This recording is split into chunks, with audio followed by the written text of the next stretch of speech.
신앙 고백 우리 하겠습니다. 나는 전능하신 아버지 하나님 천지의 창조주를 믿습니다. 나는 그의 유일하신 아들 우리 주 예수 그리스도를 믿습니다.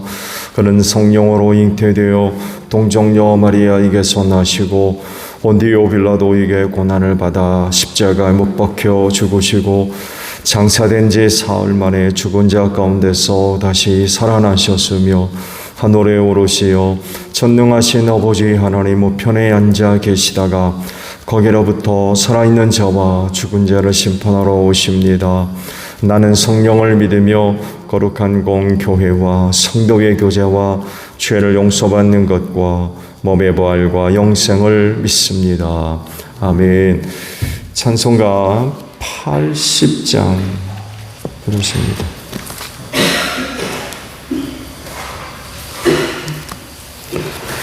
찬송가 80장이에요.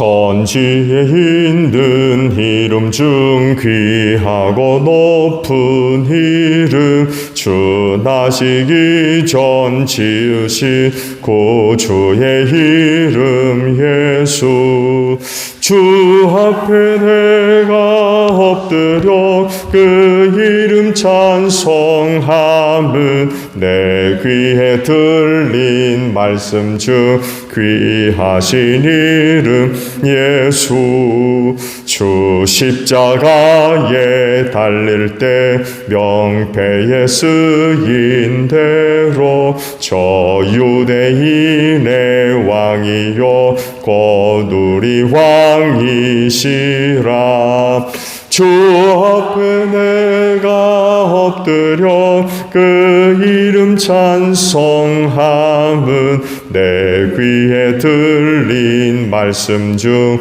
귀하신 이름 예수 지금도 살아 계셔서 언제나 하시는 일 나 같은 죄인 부르사 참 소망 주시도다 주 앞에 내가 엎드려 그 이름 찬송함은 내 귀에 들림 중 귀하신 이름 예수 주께서 영원히 어제나 오늘이나 그 이름으로 우리에게 참 복을 내리신다 주 앞에 내가 엎드려 그 이름 찬송함은 내 귀에 들린 말씀 중 귀하신 이름 예수 아멘. 말씀을 봅니다. 창세기 25장 19절로 마지막 절까지예요. 창세기 25장 19절로 마지막 절까지 말씀을 봅니다. 다음은 아브라함의 아들 이삭의 족보이다. 아브라함이 이삭을 낳고 이삭은 40살 때에 리브가와 결혼하였다. 리브가는 밧단 아람의 아람 사람인 부두엘의 딸이며 아람 사람인 라반의 노이다. 이삭은 자기 아내가 임신하지 못하므로 아내가 아이를 가지게 해달라고 주님께 기도하였다. 주님께서 이삭의 기도를 들어주시니 그의 아내 리브가가 임신하게 되었다. 그런데 리브가는 쌍둥이를 배웠는데 그 둘이 태 안에서 서로 싸웠다. 그래서 리브가는 이렇게 괴로워서야 내가 어떻게 견디겠는가 하면서 이 일을 알아보려고 주님께로 나아갔다. 주님께서 그에게 대답하셨다. 두 민족이 너희 태 안에 들어있다. 너희 태 안에서 두 백성이 나뉠 것이다. 한 백성이 다른 백성보다 강할 것이다. 형이 동생을 섬길 것이다. 달이 차서 몸이 풀 때가 되었다. 태 안에는 쌍둥이가 들어있었다. 먼저 나온 아이는 살결이 붉은 데다가 온몸이 털투성이어서 이름을 에서라고 하였다. 이어서 동생이 나오는데 그의 손이 에서의 발 뒤꿈치를 잡고 있어서 이름을 야곱이라고 하였다. 리브가가 이 쌍둥이를 낳았을 때에 이삭의 나이는 60살이었다. 두 아이가 자라 에서는 날쌘 사냥꾼이 되어서 들에서 살고 야곱은 성격이 차분한 사람이 되어서 주로 집에서 살았다. 이삭은 에서가 사냥해 온 고기의 맛을 들이더니 에서를 사랑하였고 리브가는 야곱을 사랑하였다. 한 번은 야곱이 죽을 끓이고 있는데 에서가 허기진 채 들에서 들어와서 야곱에게 말하였다. 그 붉은 죽을 좀 빨리 먹자. 배가 고파 죽겠다. 에서가 붉은 죽을 먹고 싶어 하였다고 해서 에서를 에돔이라고도 한다. 야곱이 대답하였다. 형은 먼저 형이 가진 맏아들의 권리를 나에게 파시오. 에서가 말하였다. 이것 봐라. 나는 지금 죽을 지경이다. 지금 나에게 맏아들의 권리가 뭐 그리 대단한 거냐. 야곱이 말하였다. 나에게 맹세부터 하시오. 그러자 에서가 야곱에게 맏아들의 권리를 판다고 맹세하였다. 야곱이 빵과 팥죽 얼마를 에서에게 주니 에서가 먹고 마시고 일어나서 나갔다. 에서는 이와 같이 맏아들의 권리를 가볍게 여겼다. 아멘. 오늘 아침은요 28절에 있는 말씀을 함께 나누려고 합니다. 28절을 보게 되면 이삭은 에서가 사냥해 온 고기의 맛을 들이더니 에서를 사랑하였고 리브가는 야곱을 사랑하였다라는 말씀입니다. 사랑을 하게 된 이유가 밝혀져요. 이삭이 에서를 이제 사랑한 이유는 사냥해 온 고기로 맛있는 요리를 해와서 사랑했다고 그러고 리브가는 야곱을 사랑했다고 하는데 이유가 뭘까요?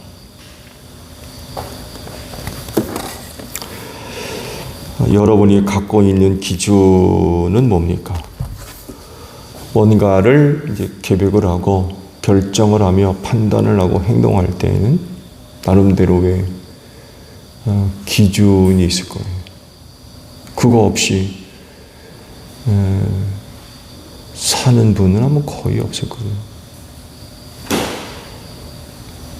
나름대로의 어떤 그 기준이 있기 때문에 거기에 따라서 뭔가를 이제 판단을 하고 결정을 하고 행동을 하시지 않습니까?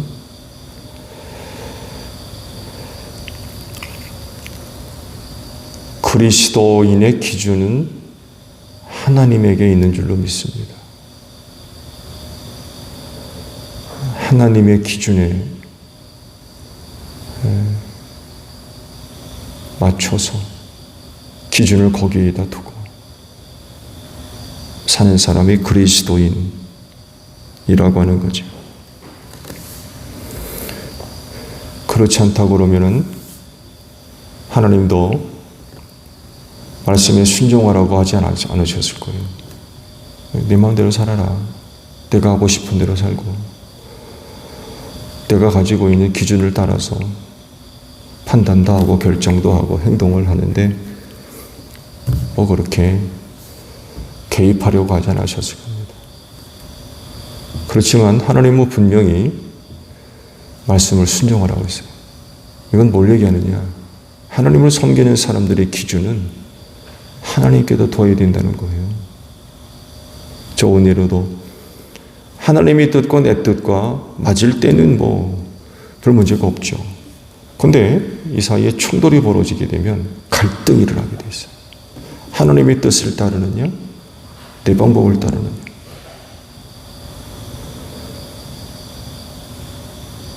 여러분 지금까지 어떻게 살아오셨습니까? 별것 아닌 거는 손해날 것 없으니까 하나님께서 말씀하신 대로 혹은 원하시는 대로 결정을 내리지만 이게 좀 신뢰 문제가 커지게 되면 생각이 많이 달라지지 않나요?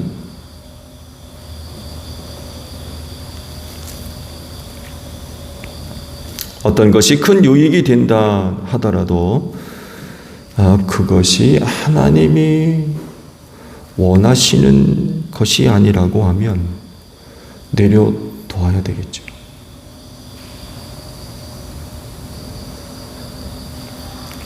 그리고 나는 원치 않지만 하나님이 원하시는 것이라고 하면 꼭 붙잡아야 돼요. 따라가야 돼요.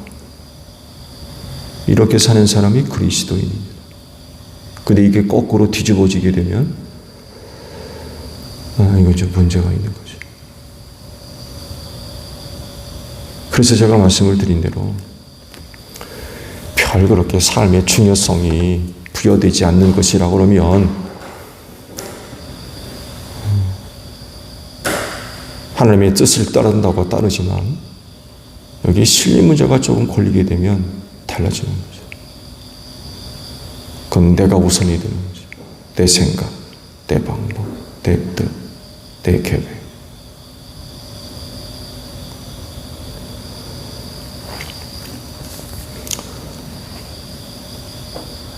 그리스도인이 닮아가야 할 분 중에 하나가 예수입니다. 예수님이 어떻게 사시나요? 그분은 기준을 하나님께다 두고 사신 분. 대표적으로 십자가를 앞두고 겟세마네 동산에서 드렸던 기도가 유명한 기도죠. 이 잔을 내게서 옮겨주십시오. 순수 인간의 뜻입니다. 그 십자가 좋아할 사람이 어디 있습니까? 근데 뭐라 하십니까? 내 뜻대로 마시고 아버지 뜻대로 되기를 원합니다. 그리고 결국 십자가 길을 가시죠. 원치 않은 거였어요. 바라는 거 아니었습니다. 근데 아버지의 뜻이라는 걸 알았기 때문에 거절하지 않습니다. 그 길을 따라가셨어요. 이렇게 사는 사람들이 바로 그리스도인이라고 하는 것입니다. 중요한 기로에서 과연 그리스도인은 하나님께 기준을 두고 판단을 하고 결정을 하고 행동하며 살고 있느냐를 한번 오늘 아침에 여러분 스스로에게 물음을 해보시기를 바랍니다. 리브가가 임신을 했는데 쌍둥이를 배웠다고 그러시죠. 근데 뱃속에서 조용히 있지 않고 리브가가 이 둘이 내 안에서 싸우고 있다는 것을 느낄 정도로 굉장히 불안을 느낍니다. 그러면서 내가 이렇게 애들이 내 뱃속에서부터 싸우면 내가 어떻게 견딜 거냐. 너무 걱정이 큰 거죠. 그래서 하나님께로 나아가서 이 문제를 두고 하나님께 여쭈었을 때에 하나님으로부터 놀라운 계획을 들었습니다. 두 백성이 내 뱃속에서부터 나뉠 것이고 한 백성이 다른 백성보다 강할 거고 형이 동생을 섬기게 될 거다.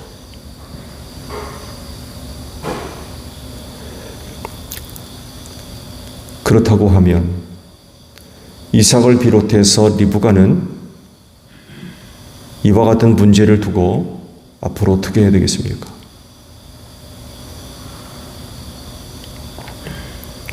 둘 다 자기 아들들인데 근데 하나님의 뜻은 명확하게 드러났어요. 결국 하나님은 형을 선택하지 않고 동생을 선택했다는 거예요. 이와 같은 사실은 당시 그 시대의 가치와 문화들과 정면으로 충돌이 벌어지는 것. 오늘도 말씀에 장자권에 대한 말씀이 언급되어 있죠. 그건 절대적이었습니다. 근데 하나님은 지금 거꾸로 일하려고 그러세요. 그 시대에 맞는 어떤 가치와 혹은 문화 이런 것과 전혀 맞지가 않게 지금 하나님이 일을 하려고 그러세요. 거절할 겁니까? 하나님이 왜 그렇게 일하십니까? 아니 장자가 있는데 왜 그렇게 하려고 그러세요? 그럴 수 있어요. 여하간 지금 하나님이 하려고 하시는 일이 정상적이지를 않아요. 지금 거꾸로 되고 있는 일이에요. 이 갈등이 지금 하나 발생하게 됐어요. 또 다른 갈등은 부부 사이입니다. 말씀이 언급된 대로 에서는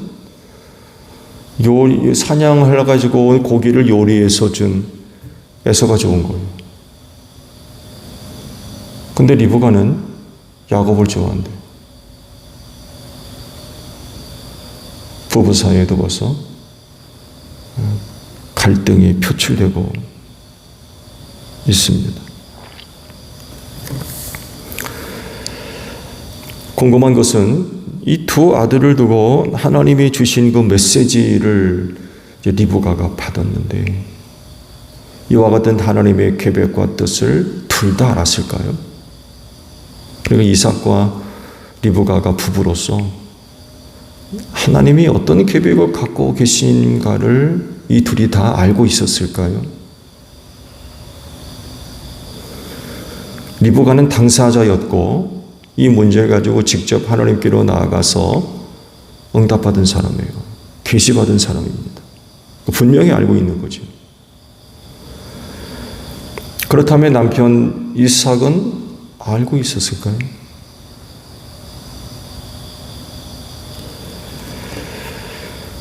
기도 가운데 하나님의 계시를 받은 그런 그 내용이었기 때문에 이 일을 남편에게 숨길 수가 없었을 겁니다. 그 당시에 어떤 가족 안에 있었던 여러 가지 상황들을 생각해 볼 때에 결코 아마 혼자만이 알고 있을 수가 없었을 거예요. 그저 가정 안에서의 남편의 위치와 역할을 생각한다면 이 얘기하지 않을 수가 없었을 겁니다. 또 아들들의 문제이기 때문에 자기 혼자만이 알고 있을 수는 없죠.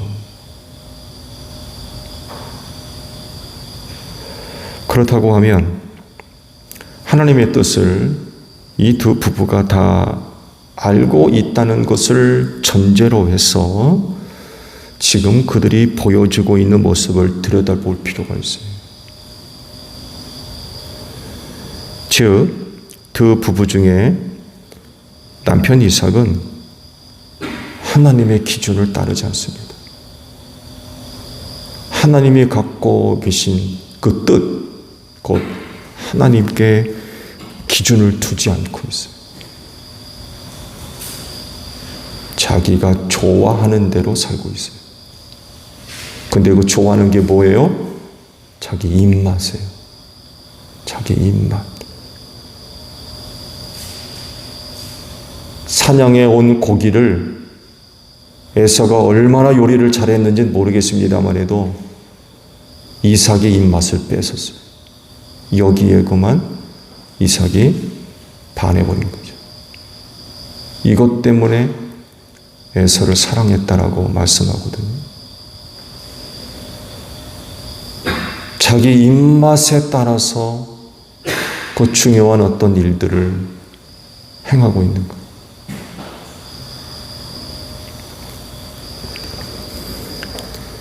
하나님의 뜻을 알았다고 그러면 어느 순간부터 에서의 마음이, 이삭의 마음이 에서에게로 기울어져 가고 있었다는 거예요.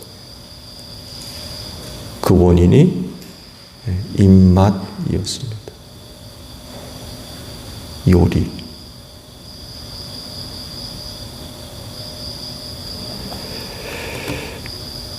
맛있는 음식을 해다 바치는 에서가 너무 좋은 겁니다.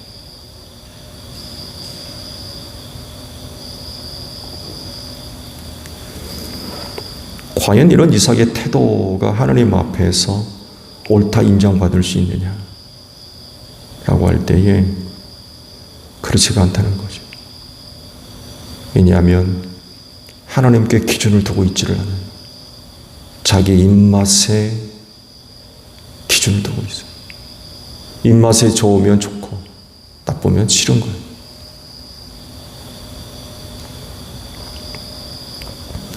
그러면 리브가의 그런 태도는 옳은 거냐, 선한 거냐 라고 할 때 이도 역시 문제가 돼요. 왜냐하면 두 아들에 대한 하나님의 계획은 때가 되면 하나님의 방법으로 이루어질 일입니다. 그 인간이 개입해가지고 조종하려고 그러고 이렇게 저렇게 하려고 하는 그런 그 시도들은 사실 의미가 없다는 거죠. 하나님이 그런 계획을 세우셨다고 하면 때가 되면 하나님의 방법으로 하나님의 때에 일을 이루신다는 거예요.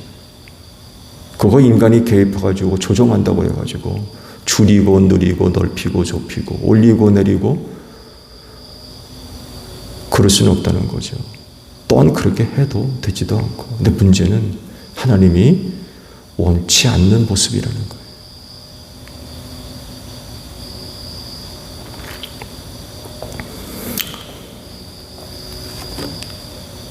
그때까지 리브가를 비롯해서 이삭은요, 두 아들에 대한 의무와 책임이 있어요. 그게 뭐예요? 하나님의 사람으로 양육하는 거예요. 이미 오래전부터 하나님의 계획을 일러주셨다고 그래가지고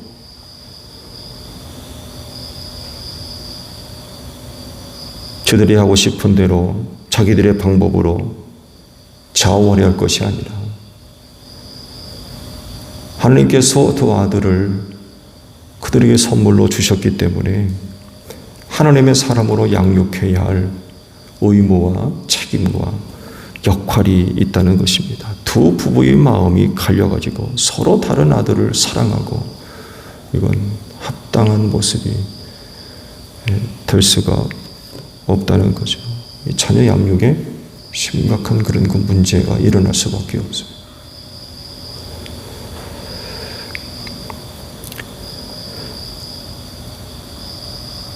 리브가가 쌍둥이를 임신했을 때에 일찍이 그들에 대한 하나님의 계획을 일러주신 이유가 그렇게 부부가 나눠가지고 편애하라고 알려준 거는 아니잖아요. 그렇잖아요. 그 부부가 쌍둥이 아들을 두고 갈라져가지고 그렇게 하라고 일러주신 건가요, 그게? 그렇게 되라고 또 일러주신 거고요. 근데 지금 애석하게도 이상한 방향으로 흘러가고 있고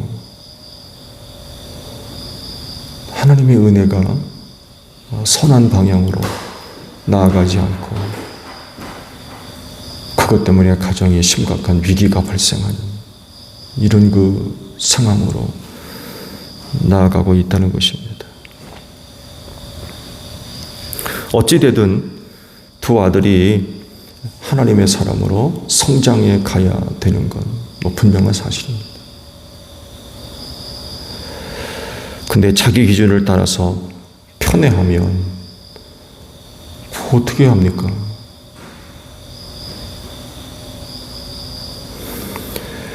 그리스도인은요, 자기가 좋은 대로, 자기가 하고 싶은 대로 사는 사람이 아니라 하나님께 기준을 두고 사는 사람입니다. 하나님의 뜻을 성취하고 또 하나님께 영광 돌려야 할 중요한 그런 그 의무들을 갖고 있는 사람들이기 때문에 그래요. 그래서 철저하게 하나님께 기준을 두고 살아야 돼요. 내가 기준이 되고 세상이 기준이 되게 되면 어떻게 하나님께 영광 돌려요? 그게 어렵다 할지라도 그리스도인은 철저하게 하나님께 기준을 두고 그 기준에 맞춰서 살아야 됩니다. 그 기준에 맞춰서 판단을 하고 결정을 하고 행동하는 그런 모습들이 있어야 돼요. 오늘 하루도 여러 가지 일들이 아마 계획되어질 겁니다. 그 일을 대하는 여러분의 태도와 자세는 어떤 것들인가요? 말씀드린 대로 별것 아니면 그리스도인다운 어떤 모습이 보여지겠지만 이게 중요한 진리와 관계가 되어지면 달라질 건가요?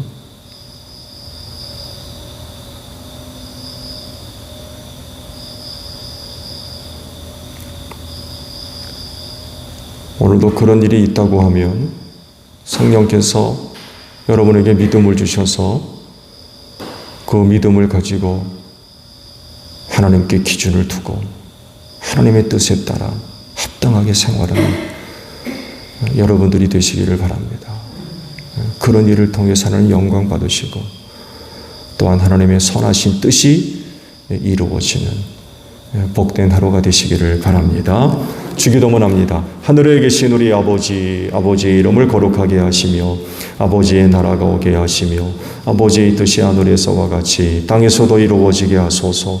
오늘 우리에게 일용할 양식을 주시고 우리가 우리에게 잘못한 사람을 용서하여 준 것 같이 우리 죄를 용서하여 주시고 우리를 시험에 빠지지 않게 하시고 악에서 구하소서. 나라와 권능과 영광이 영원히 아버지의 것입니다. 아멘. 기도하겠습니다.